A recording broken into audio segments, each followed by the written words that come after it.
Hey guys, আমি ফ্রিনা। আমি চলে গেছিলাম আমাদের টিউশনের একটি প্রোগ্রামে ডান্স পারফরমেন্স করতে। চলেন আপনাদের শুরু থেকে বলি। প্রথমেই আমি বসে পড়লাম চেয়ারে। বসা মাত্রই আমার কিছু ফ্যান্স আমাকে বন্দি করে নেয় সেলফি ক্লিক করার জন্য। আমার প্রতি এদের ভালোবাসা দেখে হয়ে গেলাম আমি মুগ্ধ। তারপরেই আমাদের টিউশনের বাচ্চাদের কিছু প্রিটি পারফরমেন্স দেখার পর পৌঁছে গেলাম আমাদের কুইজ কম্পিটিশনে। এটা আমার জন্য ছিল না, তাই আমি আমার ডান্সের ওয়েট করছিলাম। এখানেই বসে বসে ওয়েট করতে করতে ফাইনালি আমার নাম ডেকে দিল বাচ্চারা।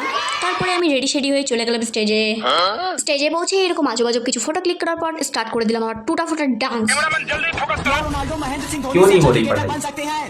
एग्जाम बगल में आ गया है, लाइफ में कुछ करना है। अगर ऐसा है तो क्यों नहीं? दरअसल दोस्तों आपको पता होगा कि रोनाल्डो फुटबॉल के दिग्गज खिलाड़ी माने जाते हैं, लेकिन क्या रोनाल्डो क्रिकेट खेलते हैं? तो सबसे पहले आप इस वीडियो को देखिए।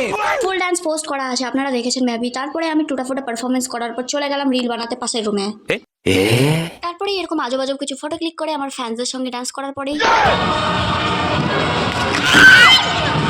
একটু লাফালাফি করার পরেই বাড়ির দিকে রওনা দিয়ে দিলাম। বাই বাই বাচ্চারা।